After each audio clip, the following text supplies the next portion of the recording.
Right, hello everyone, this is Tuckerticker and welcome to the beginning of a new series called Terraria. So this lunatic you can see running around here is my friend Ikkarus. If you hold still on the Hello. mouse over you and see your name there. What?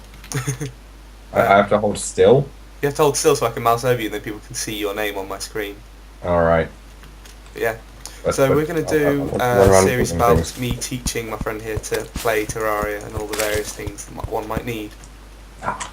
So the idea is that I'm going to be a little bit better geared, which will help keep my ego high enough for doing this.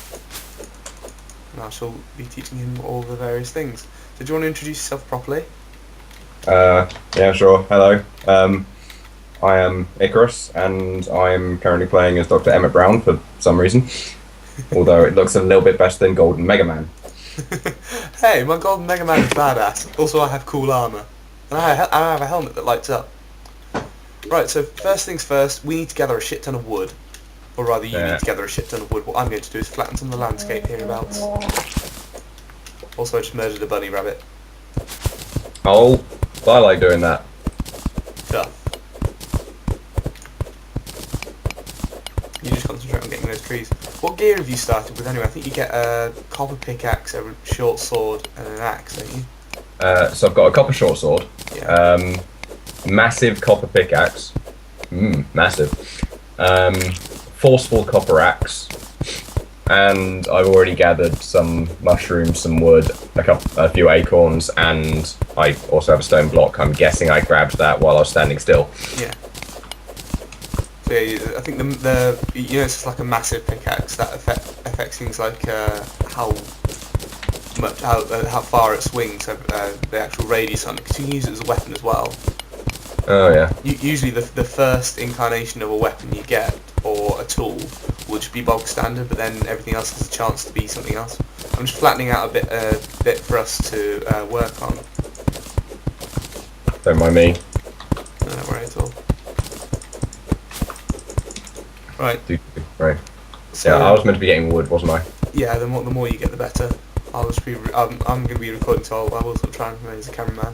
Yeah, you've got your pickaxe, which is for going through the blocks that we can walk on. There's the axe, which you've got, which will very specifically go through wood type blocks in the same fashion. And then there's the tool I'm using now, which is the hammer, which is taking out this sort of like back wall stuff that doesn't actually hinder or help our movement.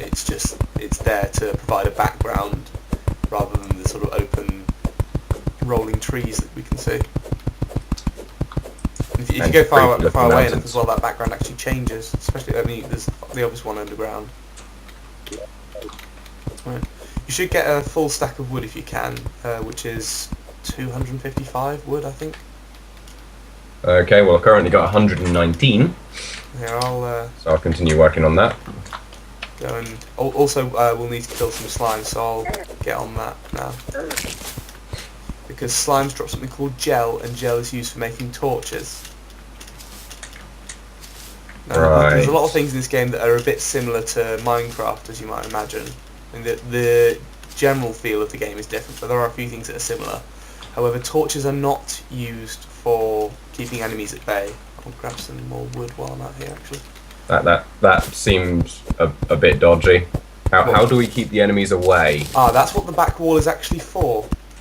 Oh. The reason why we need to create a house and fill in the back walls is so that there is a spot where we can hide from enemies and they won't spawn inside there.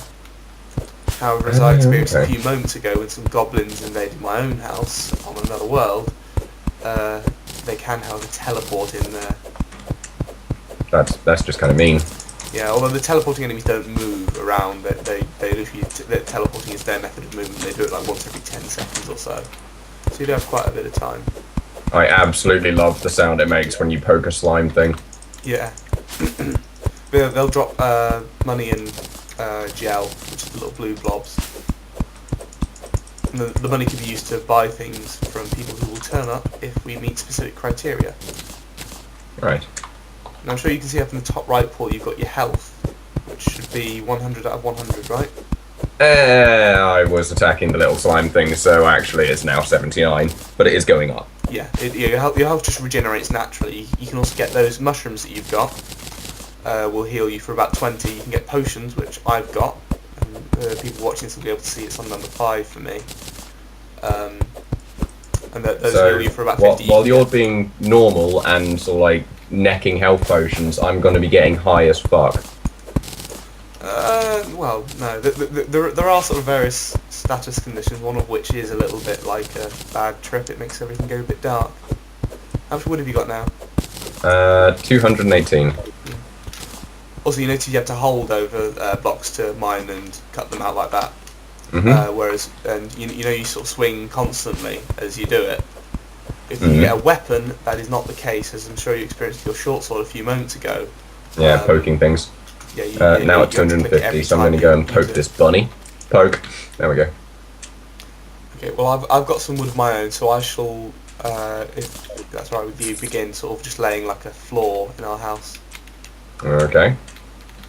So you can just sort of left click to place blocks, and it's fun fact, if you keep the floor of your house just one block above the ground elsewhere, it makes it more difficult for enemies to get in and out.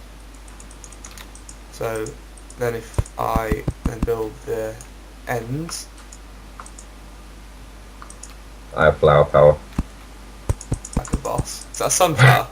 Apparently so. Yeah. Yeah, unfortunately it's not we're not allowed to kill the guy, but you can right click him for information. Oh, but that's not quite as fun. Anyway, so let's do this now. This guy is an idiot. Yeah, he They is. say there is a person who will tell you how to survive in this land. Oh wait, that's me. He's a colossal pain in the ass. Level, aren't you? Anyway, if you go into your inventory, you should be able to, on the left-hand side of the screen, you should be able to scroll up and down the things there, and one of those things is a workbench, which I would like you to make and then place somewhere in here. Preferably not bang in the middle. Oh. Also not too close to the edges, because otherwise we won't be able to open the doors that we're going to make. Okay, so now if the people who are watching me as well will be able to see, if you stand close to it, the number of things you can craft drastically increases. So far away, close to it, it just changes. So Paul, I need you to make a pair of doors. Pair of doors. Okay, I have a pair of doors. Okay, so now I'm going to cut out the 3-block tall space for the doors at either end of here, and I'd like you to place them. Bonk. And bonk. Yeah, so now we have an enclosed space, but like I said, it won't stop enemies from getting in. So if I place a couple of torches that I've got up here, and to make a torch is just one piece of gel and a piece of wood, then you can see, if I sort of go through here, that crafting bench costs 10 pieces of wood, and there's like a table which costs 8. But we're not entirely safe from enemies in here. I mean, while we're stood in here, enemies won't spawn because this area is on screen. They don't spawn on screen usually. But if we were to go away, we could come back and there'd just be enemies in here everywhere. Also, this is why I hate the guide, because I thought he was going to do it every so often. They'll just walk out the doors and leave them open so enemies can just come through. But in order to stop enemies spawning in here, you need to create wood wall, which is what I keep calling back wall. So if you go through there and literally if you hold right click on it, it will sort of create it really quickly and should get a stack of 250 in a few seconds. Yeah. There we go. Lots of 148 apparently. 248.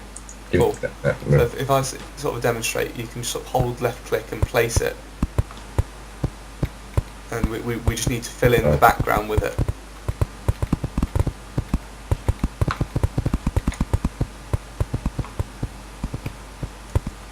And I'm going to be really perfectionist with this as well, so I will be trimming out some of the sort of that don't bother filling up. Oh, no, actually, we'll leave that bit because we will need it in a few moments. Aha. But I will be trimming off the bits that are extraneous eventually, so like that bit. I'm going to take out my entire side. Just that bit. We need to keep placing it until we've got enough.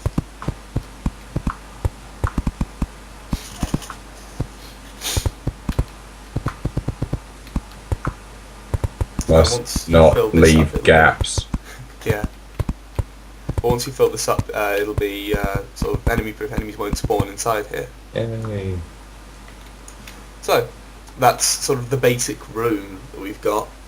Now, in order to, like I mentioned, every so often Brandon here will just wander out through the environment and leave our doors open. So it's probably a good idea that we get somewhere for him to hide, or at least stay the bloody hell out of the way. So, can I get you to go and make 2 wood platforms, please? I don't think you actually need to be stood by the crafting bench for it. It's a wooden platform, isn't it? Oh wait, I'm still holding wood wall. Wooden platform. 2. Okay, and then can you put them in the hole in the ceiling that I've just placed there? Now it's worth noting that you can jump up exactly that high. You can jump onto a block that you can place at the highest height. I, however, have a special item that allows me to double jump, so I could reach higher. So. Oh wow, I didn't know that I could do that. That would have saved me dying like 5 times over the course of earlier today. Yeah, this is a cool item. This is the grappling hook. It literally grapples onto a surface, and I pressed the W key to use it. There we are. That's what I'm talking about. Brandon's just let a green slime in. Dumb fuck. Shut the door. Now, you see this zombie here is trying to break through the door. Even if it was on ground level, he couldn't do it. But if it was on ground level and every so often the moon comes up and turns red, yeah, if you let it in, it'll. That wasn't me. That was retard. Okay. But every so often you get what's called a blood I'm gonna moon, have to and rename that causes the zombies to be able to break down doors, and that's why it's a block off the floor.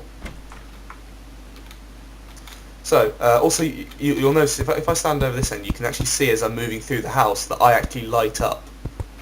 Yeah, not only do you look like, well, Iron Man's condom, but you glow in the dark and you have things extend from you. It's kind of creepy. Yeah, but the glow in the dark is a mining helmet. It's a fun thing to buy just 'cause it helps to see underground. You don't have to place torches all the time. Okay, so also, next bit. I thought I'd leave him out there. Oh, that's actually a good plan for the time being. Good choice. But now, if I get you to come up here, I need you to effectively just duplicate the sort of room below without the sort of hole in the roof that we've put here.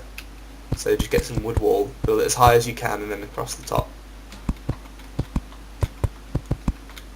And what we're going to do is we're going to make what we'll probably call bedrooms, because they're just rooms that the NPCs, like Brandon down there, will use to actually live in, and that'll be where he stays rather than being on the ground floor. But it is important to try and not have them on the ground floor if we can make it so. So, where's my wood? There. So if I don't have much of this left. do that and then get some more.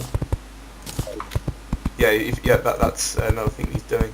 Oop, that's too much. What the? That's No, dirt. no, damn you, automatic switching. Oh yeah, I turned that off. Yeah, we might need to make some more wood wall. Also, it's worth noting that you can't attack enemies through walls with standard weapons. There are weapons that allow you to do it, but they're quite rare. I think there's literally about 2 or 3. Use some of the wood wall that I've got. There we go. Also, I'll put a couple of torches down so we can see. Yeah, there's a few things that are required for a room for these NPCs. I think you need a source of light. It needs to be completely enclosed, like we're doing with this back wall, and I think it needs a table and chair, although I think the crafting bench counts as a table, so you've got to be careful. So basically don't put a chair in with our crafting bench? Yeah, pretty much. Otherwise people will start living in there. Yeah, and it might, I might be wrong about the chair. Ooh, Brandon's dead. Nah. Well, actually, this is a great opportunity here. If I quickly build a table and chair, hopefully when he respawns, if we're not on screen, he will turn up in one of these rooms up here. Can you get a door, please? One door. Yep, and put it on the entrance to this room that I'm in. Hang on. Right. No, right. So on the entrance, oh, here. Right. Yep. Ooh, I just heard something which we should go grab. Well, so actually, that episode's been up to about a quarter of an hour. So yeah, that's how you make a room. So that's how we'll cut this episode off here. I think is that all right? I'm literally just going to stop it and then restart it again, but it's for the purposes of editing. Oh, fair enough. Right. So thank you all for watching, guys, and we'll see you on the very next episode where we'll be in exactly the same place.